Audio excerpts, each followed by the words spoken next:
السلام علیکم ورحمۃ اللہ وبرکاتہ۔ آج میں آپ کو حضرت اویس قرنی کے بارے میں بتاتی ہوں۔ اویس ان کا نام تھا، عامر کے بیٹے تھے۔ مراد ان کا قبیلہ تھا اور قرن ان کی شاخ تھی۔ آپ یمن کے رہنے والے تھے۔ حضرت محمد صلی اللہ علیہ وسلم نے حضرت علی اور حضرت عمر بن خطاب رضی اللہ تعالی عنہ کو یہ کہا کہ تمہارے زمانے میں ایک آدمی اویس قرنی ہوگا جس کا رنگ سیاہ ہوگا، قد اس کا درمیانہ ہوگا اور اس کے جسم پر ایک سفید داغ ہوگا۔ اس نے اپنی ماں کی اس قدر خدمت کی ہے کہ اللہ تعالیٰ اس بندے سے راضی ہیں اور وہ جو دعا کرتا ہے اللہ تعالیٰ اس کو قبول کرتے ہیں، تو تم اپنے لیے دعا کروانا۔ تو حضرت عمر بن خطاب رضی اللہ تعالیٰ عنہ اور حضرت علی بن طالب رضی اللہ تعالیٰ عنہ کو ان کی دعا کی ضرورت نہیں تھی۔ یہ اللہ کے نبی صلی اللہ علیہ وسلم نے ہم جیسے گناہ گار امتیوں کو سکھانا تھا کہ ماں کی شان کیا ہے، ماں کا مرتبہ کیا ہے، ماں کا رتبہ کیا ہے۔ وہ ماں جو اپنے بچے کو 9 مہینے اپنے جسم میں لے کر پھرتی ہے، پھر اس کو تکلیف سے جنتی ہے اور پھر اس کو پالتی ہے، اس کو اپنا شیر پلاتی ہے، اس کی کیا اہمیت ہے۔ تو حضرت محمد صلی اللہ علیہ وسلم ان دونوں کو ایسے بتا رہے تھے کہ جیسے حضرت اویس قرنی ان کے بالکل سامنے موجود ہوں۔ نبی صلی اللہ علیہ وسلم کے وصال کے بعد حضرت عمر بن خطاب کا جب دور آیا تو 10 سال گزر گئے، حضرت اویس قرنی کا کوئی پتہ نہ چل سکا۔ تو ایک مرتبہ حضرت عمر رضی اللہ تعالیٰ عنہ نے جو حج پہ لوگ آئے ہوئے تھے ان سب کو جمع کیا اور ان سے کہا کہ سب بیٹھ جاؤ، صرف قرن قبیلے والے کھڑے ہو جائیں۔ اس پر جب قرن قبیلے کا صرف ایک آدمی کھڑا ہوا تو آپ نے پوچھا کہ کیا تم اویس کو جانتے ہو؟ تو اس نے کہا ہاں، میرا بھتیجا ہے، تھوڑا سا دماغ اس کا خراب ہے۔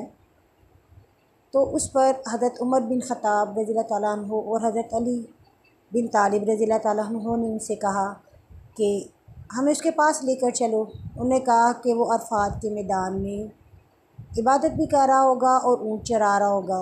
جب وہ دونوں وہاں پہنچے تو انہوں نے دیکھا کہ ایک آدمی بالکل اسی ہی مشابہت کا جس کے بارے میں نبی صلی اللہ علیہ وسلم نے بتایا تھا، وہ نماز میں مشغول ہے۔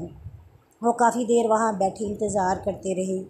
جب حضرت اویس قرنی کو اس بات کا علم ہوا کہ کوئی شخص میرے انتظار میں ہے، انہوں نے نماز مختصر کر کے سلام پھیرا اور ڈر گئے کہ یہ کون لوگ ہیں۔ حضرت عمر نے پوچھا کہ تم کون ہو؟ تو اس نے کہا میں اللہ کا بندہ ہوں۔ تو انہوں نے کہا کہ اللہ کے بندے تو سب ہوتے ہیں، تیری ماں نے تیرا کیا نام رکھا ہے؟ تو اس پر انہوں نے کہا کہ میری ماں نے میرا نام اویس رکھا ہے۔ انہوں نے کہا کہ ہم دونوں کے لیے دعا کرو۔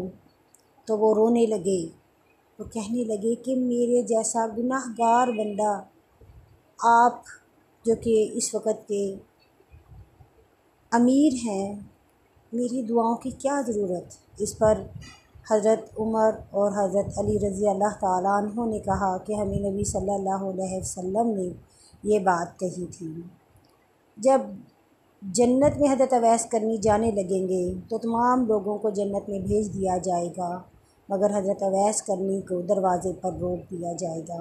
وہ پریشان ہو جائیں گے، کہیں گے یا اللہ یہ کیا ماجرا ہے کہ مجھے جنت کے دروازے پر روک دیا گیا۔ تو اللہ تعالیٰ فرمائیں گے کہ اے اویس، جو تو نے اپنی ماں کی خدمت کی ہے اس کے صلے میں جتنے بھی پیچھے جہنمی لوگ ہیں ان کی طرف نظر دوڑا، جتنے لوگوں کی طرف تمہاری انگلی جائے گی میں ان سب کو بخش دوں گا۔ یہ انعام ملا ایک ماں کی خدمت کرنے پر۔ اللہ جو 70 ماؤں سے زیادہ پیار کرنے والا ہے، وہ ایک ماں کی خدمت پر اگر اتنا اجر دیتا ہے تو اس سے بڑھ کر اور کیا انعام ہوگا۔ نبی صلی اللہ علیہ وسلم سے ایک مرتبہ کسی نے پوچھا کہ قیامت کب آئے گی؟ آپ صلی اللہ علیہ وسلم نے فرمایا میں نہیں جانتا، اللہ جانتے ہیں۔ تو اس پر اس آدمی نے کہا کہ یا رسول اللہ صلی اللہ علیہ وسلم مجھے کوئی نشانی تو بتا دیں۔ تو آپ نے فرمایا جب ماؤں کو ذلیل کیا جائے گا اس وقت قیامت آئے گی۔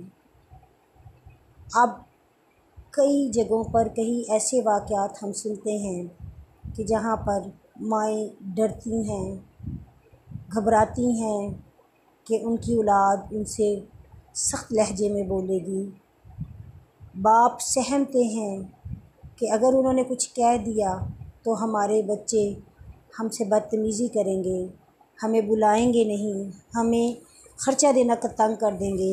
اللہ ہمیں ایسی اولاد بننے سے بچائے اور اللہ ہمیں بھی والدین کا فرما بردار بنائے اور ہماری اولاد کو بھی ہمارے لیے فرما بردار بنائے۔ آمین۔